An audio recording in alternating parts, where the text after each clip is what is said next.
Hey guys, Lo-Fi here, and this is my very first action figure review, and it will be on the Mezco 112 Wolverine. This guy is super great, and I'm super excited to cover him. I originally wanted to do the Mezco Fantastic Four, but there were complications, as in I got a little lazy and I didn't feel like covering all those figures and all of those accessories right now. I might do it next week on my next day off. But I figured I'd cover this one first. But I do have a bunch of size comparisons, and I have some photos at the end that I hope you guys enjoy.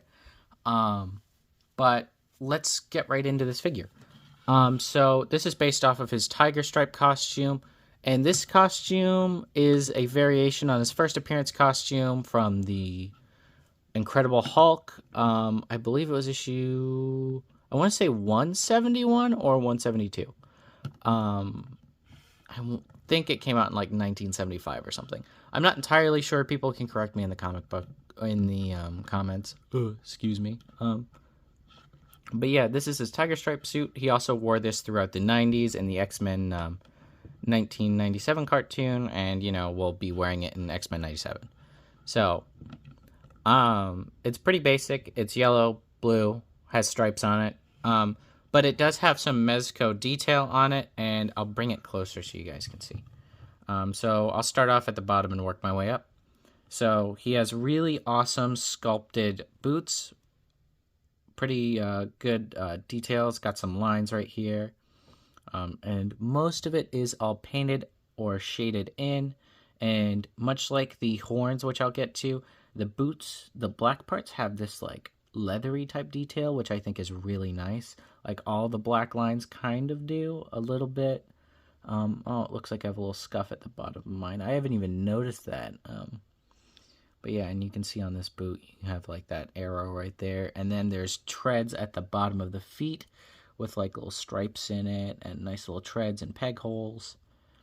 And then it's just like a basic fabric suit, kind of spongy, but it gets the point across and gets the articulation. And then he's got these trunks, which ride in weird certain ways when putting the belt on, so it doesn't always sync up right here for me, so I kind of have to like pull it up or pull that down.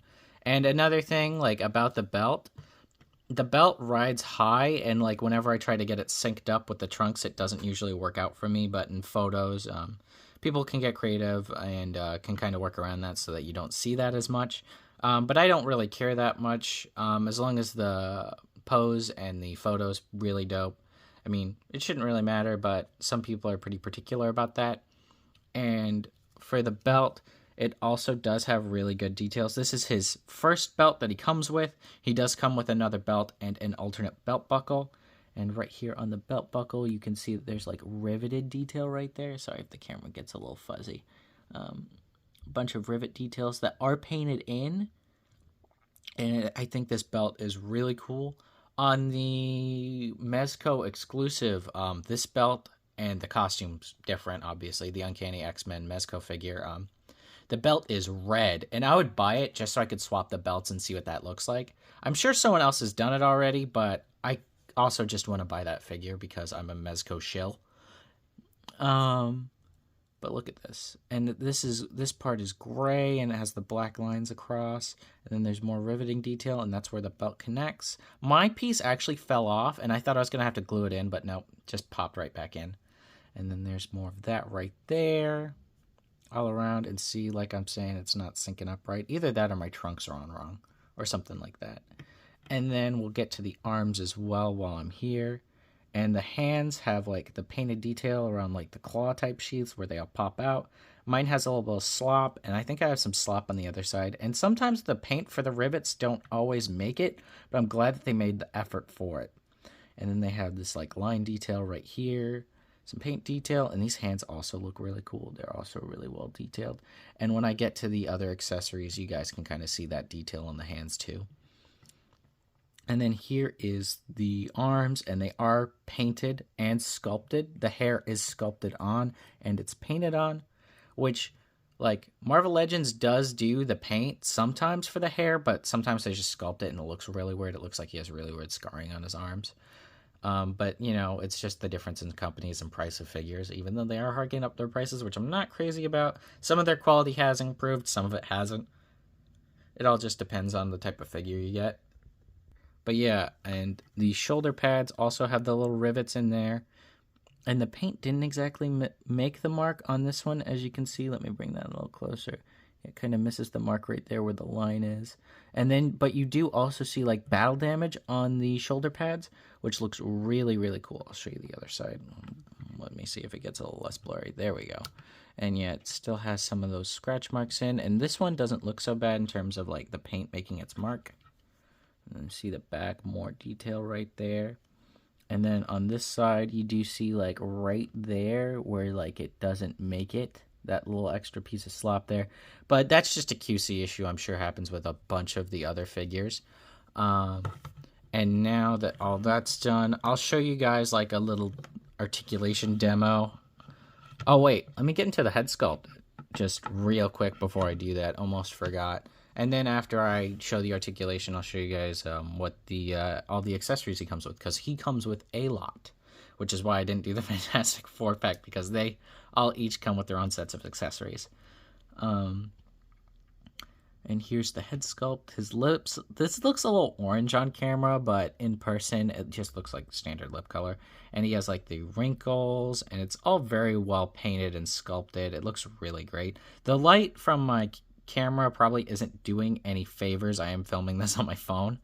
And then look at where the horns are for the cowl. It's all that leathery good material, like type design, because it's all plastic, but it looks really, really good, and I really like the detail added.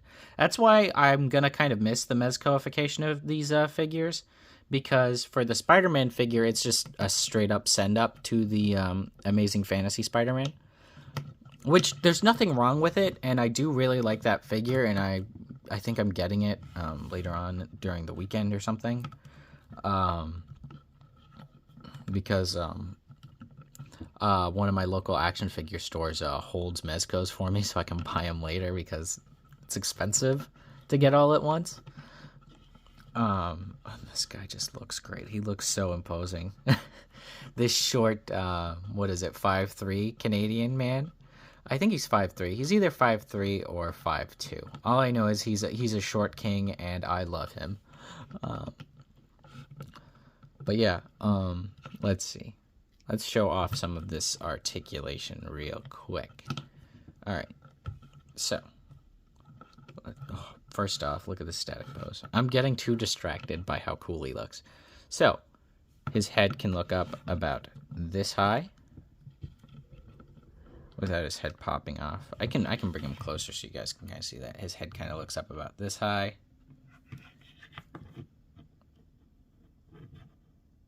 And he can look about down that far. Okay. And then he can tilt side to side. And that's the head and the ball joint moving all in one. Great range of movement. Do a full 360 with his head. And then his arms. Well, his shoulder pads are also articulated. Let me just mention that before I get to the arms. His arms can go up about that high, which is not too bad. If I push the limits, it goes up about that high, yeah. And then, like I said, his shoulder pads are articulated. Mine just popped out, a little embarrassing. But he also has bicep swivel. And his arms can also move around. And his shoulder pad arm moves around with it. But it does kind of hinder it just a little bit. Well, without the shoulder pad, it doesn't hinder, but it will pop out on you. Just depending. And then let me pop that back in. Pop that bad boy back in real quick. I had to do that off camera. It was a little trickier than I thought. But yeah, it does hinge all the way up like that. That little shoulder pad piece, it'll do that. Okay. And then I went over the bicep swivel. And with it, it can only go up like so far before it pops out. I don't want it to pop out again, but I have been able to do a full 360 with it. First off, double jointed elbows that go in just a little bit over 90 degrees. And then he has like ball joint right here that can swivel, hinge, all the stuff you need it to do. you know, and it can rotate around. And then the chest articulation will go in about, let me see if I can get both of them running together. I'll hinge in forward about this far, and let me see how far it'll go back, because it's just this top ball joint and this bottom ball joint moving together. It'll only go back about that far, and then it does have rotation, like right here. It is a bit stiff. People have been doing mods to this figure to where the articulation is better, and my belt popped off, which works out, so I can show the alternate belt in a second. Yeah. But that's pretty much, because like I said, he has a decent range of movement, and when you get him into poses, the creativity just flies right off. But I can do like one of these poses where he's like doing a jump at you, you know, a classic Wolverine, like snarl, jump, attack the bad guy type thing, where he's like, you know, right at you. But speaking of like jumping and running and like legs, leg can kick up about that high, and his legs can go out about this far, which is actually really good for a Mezco, because some of them have that little inseam where it's like it can't go any further than this. I know my Daredevil can't do this. Neither Daredevil, my comic book one or my Netflix one. And then he has thigh rotation right here. It's a little, if you guys can hear it, it's like a little, give you that ASMR for that. And then he has double jointed knees that only go in about that far. And then he doesn't have boot rotation, but he does have like a ball joint in the ankle, which causes it to rotate. Right here, causes it to rotate and all that, up and down, you know. And then it does have a little bit of a pivot right there. So that's what we're looking at for the articulation. And now let's get into the accessories. Okay, so I brought all the accessories up. I don't know what to cover first, so I think I'll just cover the head sculpts first. So he comes with about 8 head sculpts, including the one that he has on, so 8. And he has a Logan head sculpt, which looks really nice. He actually has 2 Logan head sculpts, his first appearance one and his modern one, and this is his modern one. And the hair is a brown type color with, I think, some lighter shades of brown in there for added detail. And the face sculpt is more like a kind of like snarled smirk thing I got going on. He's a bit angry, you know. He's always been kind of an angry guy. And this looks really cool. And then let me show his other head sculpt, his first appearance one. Yeah, his hair's a little shorter, fitting under that really tiny cowl that he comes with. And this looks really cool too. He also has a bunch of wrinkled detail and all that as well. Also very cool. And then let me show his first appearance head sculpts. And he has the little whiskers and the shorter ears. And he still looks a bit old. I honestly think he looks older than his modern one for some reason. And then you see his baby blues behind there. And then you see where his cowl comes to the point. And it still has that leather detail, and it looks really, really cool. And then he has an angry head sculpt for this. And you can see his teeth showing. Missing a little bit of paint on mine, but still very cool. And it still has the little whiskers. And then he has a kind of grit teeth head sculpt, like you're pissing him off type look, where he's like, "Rrr," and you know, and he does have a little bit of paint slop right there. Did I just pick that off? Nope, it's still on there. But again, you still got that same leathery detail and all that, and he just looks so great, so great, you know. And then he comes with this head sculpt, you know, his Berserker Rage head sculpt, where he's just like screaming and ready to cut your head off. And mine does have a lot of paint slop on it, like right here and under this one. And it's just like a little annoying, and I think I might be able to chip away at it if I really wanted to. But I think this head sculpt is probably one of my favorites. He's just so angry, and I'm like, that's peak Wolverine. And speaking of peak Wolverine, here's battle damaged Wolverine. Like, you don't know what you just unlocked. Like, you just, like, my face is my moneymaker, even though, like, he's an ugly short guy from Canada. It's like, you just destroyed my moneymaker. I'm going to end you in the most creative ways possible. And look at this. You see the adamantium skeleton underneath. You see the skull. You see bits of hair coming out. And I just think this looks awesome. It looks almost like burn damage or like claw damage right there on the side of his face. And I think that looks awesome. And then let's get on to his other belt. It comes with a regular belt buckle. And this would be for the first appearance Wolverine. I think that's what I would use this for. And it looks really cool. And much like all the Mezcoification, it comes with pouches. Because I don't know what Wolverine would need to hold in a belt. Other than like cigarettes or a cigar or something. But these pouches are really small, so I don't think so. Maybe like a small flask or something. Because, you know, Wolverine does like to drink or two every now and then. And then this actually swaps out for the X-Men logo. Let me see if I have it on right. You have like 2 little pegs in here, and you have 2 little pegs right here. And you just kind of plug that in.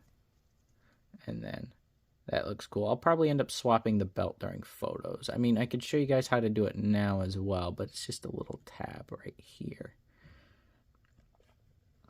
And it looks super duper cool. Super, super, super duper cool.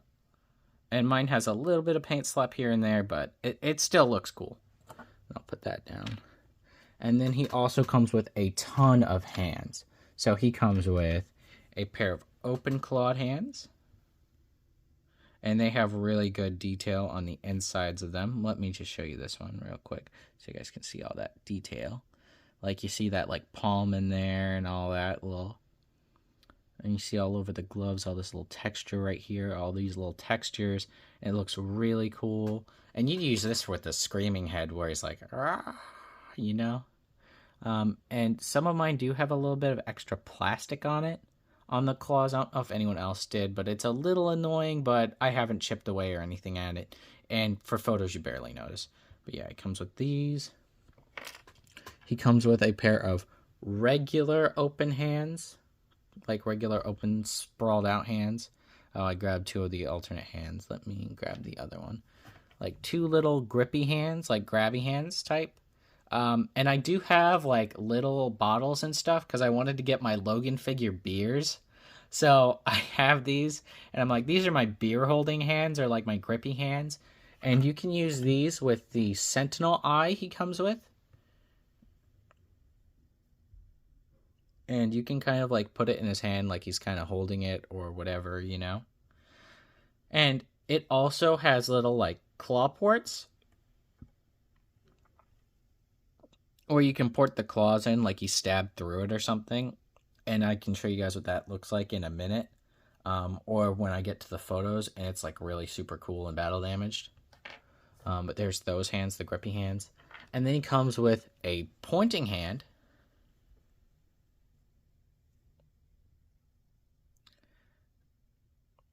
He points at you, does a little point, and goes, "Hey, bub, stop messing around with things you can't understand." And then comes with just an open, sprawled out hand where you can see all that good detail in there. But the most important staple is the closed-fisted claw hands. You know, his Snickton hands. And much like the open hands, like I do think I have some residual plastic stuck in there. And you can see a bit of that in there, like right off to the sides. And those are cool. And it's made out of this, like, I don't know how to feel, like thicker plastic. And it's painted really nicely, so I don't feel like these are going to break off immediately. And then he comes with bone claws, which I thought was a really cool added detail that they didn't need to put in, but I appreciate it so much. I love the bone claws. They got like this little marrowy detail, and it's like they're painted as well. Now mine broke, and I had to glue it back in, and this was such an annoying thing to glue back in, if you can see how tiny that is. And I'll show you guys how I broke it. Well, I'm not going to show you how I broke it because I might accidentally break it again. But I broke it on this. On the slashing effect. I plugged it in, and when I went to go move the hand, the little piece broke off. And you're usually just supposed to use these with the standard the standard Wolverine claws, even though I'm still afraid I'm going to break them either way. But yeah, this is the slash across effect, like what you'd see in Marvel vs. Capcom or something like that, and it looks super, super cool. And I like this a lot. And then he comes with a slash across effect, like a spinning attack type move or something. And it looks really, really cool, and you can port all the claws in here. Let me give you an example. Let me try and plug these in. So like that, and sometimes they won't stay in all the way, or sometimes they'll fall out, but it's supposed to do something like that. And that's just a little, let me unplug that real quick, make sure I don't break it on camera. And then we get like another slashing effect, but with like razor claw or something like that. It's like really cool, and these are sharp, I just like scratched myself. And then he comes with like a downward slash or something like that, a little messy downward slash. And then you have like an uppercut slash or something like that, and it looks really, really cool. All of these effects are super dope, and I'm super glad he came with them, even though I don't use them that much, even though I should. And then he comes with the standard Mezco posing claw. I've broken like 3 of these at the claw part, so I've had to loosen these for some of my figures. Even though they're not that expensive to get, it's like $25 for a 3-pack. And I might like take them up on that because I kind of do need more stands because I broke 3 of them. And then here's his standard base stand. You guys just see my hands in there, and then you see the camera flash. And it's just an X base. Cyclops came with this. Cable came with this. I think even Bishop came with this, or he came with his own like other thing. But that's the standard Mezco base, and it looks cool, and he comes with a little baggie for his accessories. I never use it because I just put him back in his giant metal tin. And you guys can see the giant metal tin. Like, that's what this looks like. It's just a giant tin. Giant lunchbox type tin. And it looks super cool. And I will have photos of this on my TikTok and on my Instagram. And then here's his big display base. This is what I like using. I don't like using the Mezco stand. I like using this because I just port in the stand wherever, and I just put in whatever flight pose or whatever I want to have in there, and it looks so cool. So cool. And he comes with all the scratch detail on him. It's super cool. This is the only Sentinel that I will ever have because I cannot afford the HasLab one. That one is super expensive right now, so I'll just stick with this. I'm fine with this. And you can port the little eyepiece back in there if you want, or something like that, like it's sticking out, like Wolverine just like stabbed his eyes out or something. And you can have it to where you like unplug it and plug the claws into the eye and just have them standing over it or something like that. And I'll have photos of it definitely. And then you can just turn this on at the bottom, and then it lights up. It lights up. It is so cool. This is the coolest display base I have ever owned. And yeah, let me turn that off so I don't waste all the precious battery life. And then now I will get into size comparisons, which is another fun and exciting part that I like to have. So let me just... First, I wanted to put him next to his Marvel Legends counterpart because that's a staple with any figure. So standing up straight, this Wolverine is clearly tall. And Wolverine should not be this tall. I don't think people have made mods where they cut down like pieces of the ankle to where they make him shorter. I'm not brave enough to do that, but I've seen people do it, and it usually ends up working out for the better. But yeah, this Wolverine is tall, and you know, it's fine. It is what it is, but that's just what that looks like. And then right next to him, I will put the Mafex Wolverine, who's also kind of short, but a bit taller than the Legends. Let me pull them into frame just a little bit more so you guys can kind of center that out and make your judgments. So there's all 3 of them all put together. And there's all of that. And my other 2 figures are super shiny when you see them all together. And then let me pull out my Mezco Logan. Here's Mezco Logan. And they are, I want to say they're roughly the same height. Maybe, just maybe, the box set version is a bit taller, but to me they look about the same height, which, you know, is fair. They are pretty much the same figure in terms of like upper chest and maybe a bit of the calf. I'm not entirely sure, but I think they use the same body mold. Either that or I'm wrong and it's a different body mold. And then here is the Mezco 112 Cyclops. Let me make sure my Wolverine doesn't fall over. Here's the Mezco 112 Cyclops. And Cyclops is taller than him, which I like, but not tall enough. Wolverine, again, 5'3". He's a short guy. He should not be as tall as Cyclops. He should be like beep, beep, beep, beep, beep, beep, beep, beep. And then let me give you the Mafex Magneto. And Magneto, I think they're almost the same. Nope, Magneto is a bit taller than Wolverine, but not by a whole lot, which is kind of sad because I want him to be, I don't want Wolverine to be tall. He's a short king, and I will stand by that. Okay. And then let me do a Marvel Legends Spider-Man. Let me pull out Marvel Legends Spider-Man. That's Marvel Legends Spider-Man. Okay. And then I think finally I will do the Marvel Legends or the Marvel Select Hulk. Let me pull this out just a little bit so you guys can see that. Now that's a good comparison. That's good. I like that. I like that a lot, actually. There we go. I had to pull out my phone so you guys could see how big this guy is. Okay. Pull him out. And you know what? Just for funsies, I do have the old Toy Biz Sabretooth. I do have my other Wolverine slash... Well, yeah, just Wolverine villains. And, I mean... I will post them all in photos, and I might do an extended size comparison on my TikTok or on my Instagram so you all can see that. But yeah, there's those two together, and the Sabretooth is taller than him, but I like Sabretooth to be huge, super tall, almost a giant compared to him. But other than that, I will be posting photos at the end of this so you all can enjoy it. Have a great rest of the day, you guys, and thank you for checking my stuff out. Appreciate it.